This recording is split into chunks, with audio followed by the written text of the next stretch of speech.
2025 నుంచి కొత్త జనరేషన్. ఆ పిల్లల్ని ఏమని పిలుస్తారంటే, ప్రతి 15 ఏళ్లకు తరాలు మారుతూ ఉంటాయి. ఒక్కో తరం వారిని ఒక్కో పేరుతో పిలుస్తుంటారు. 90s బేబీస్, 2K బేబీస్ వంటివి మనం వింటుంటాం. అలాగే 2025 నుంచి పుట్టే పిల్లలు కొత్త తరం కింద లెక్కనమాట. వారిని ఏమంటారో మనం ఇప్పుడు తెలుసుకుందాం.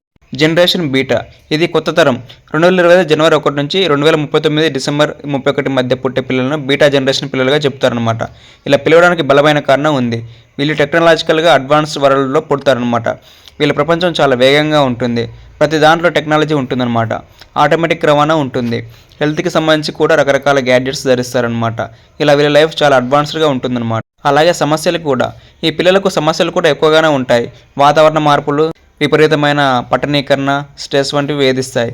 రకరకాల రోగాలు చిన్న వయసులోనే వచ్చేసే పరిస్థితులు కూడా ఉంటాయన్నమాట. ఇలాంటి పరిస్థితులను వీరు తట్టుకొని నిలబడాల్సి ఉంటుంది. వీళ్ళు సరిగ్గా నిలబడితే ఫ్యూచర్ సొసైటీ మరింత అద్భుతంగా మారగలదు. వ్యాధులను కూడా కంట్రోల్ చేసే స్థితికి వీరు చేయగలరన్నమాట. ఇక ఈ జనరేషన్ బీటా పిల్లలు 2035 నాటికి ప్రపంచం మొత్తం జనాభాలో 16% మంది ఉంటారని అంచనా అనమాట. 2025లో పుట్టిన వారికి 2035 నాటికి 10 ఏళ్ళు ఉంటాయి. వీళ్ళు ఈజీగా 100 ఏళ్ళు బతకగలరు అనమాట. అందువల్ల వీళ్ళు 22వ శతాబ్దం ముగిసిపోవడాన్ని కూడా చూస్తారనే అంచనాలు ఉన్నాయన్నమాట. ఇక జనరేషన్ పేర్లు, సంవత్సరాల గురించి మనం ఇప్పుడు తెలుసుకుందాం. గ్రేటెస్ట్ జనరేషన్ 1922 నుంచి 1927 వరకు. సైలెంట్ జనరేషన్ 1928 నుంచి 1945 వరకు. బేబీ బూమర్స్ 1946 నుంచి 1964 వరకు. జనరేషన్ ఎక్స్ 1965 నుంచి 1980 వరకు. మిల్లేనియల్ జనరేషన్ 1981 నుంచి 1996 వరకు. జనరేషన్ జెడ్ 1997 నుంచి 2012 వరకు.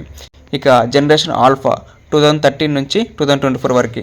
ఆల్ఫా అనేది గ్రీక్ ఆల్ఫాబెట్లో మొదటి పదం. అంటే కొత్త జనరేషన్ శకం మొదలైంది అనేందుకు గుర్తుగా దీన్ని ఉపయోగించారనమాట. ఇప్పుడు బీటా జనరేషన్ పిల్లలు వర్చువల్ ప్రపంచానికి ఎక్కువగా అలవాటు పడతారు. ప్రతి పనిలోనూ technology, AI, automation, data transfer ఇలా అంతా టెక్తో ముడిపడి ఉంటుందన్నమాట. ఇండియా ప్రస్తుతం అభివృద్ధి చెందుతూ ఉంది. దీన్ని మరింత ముందుకు తీసుకెళ్లడంలో, సంపన్న దేశంగా మార్చడంలో ఆల్ఫా జనరేషన్తో పాటు బీటా జనరేషన్ కీలక పాత్ర పోషిస్తారు. 2047 నాటికి ఇండియాని సంపన్న దేశంగా చూడాలనే ప్లాన్ ఉందన్నమాట. ఇందులో ఈ రెండు జనరేషన్లు తీసుకునే నిర్ణయాలు కీలకం అవుతాయన్నమాట.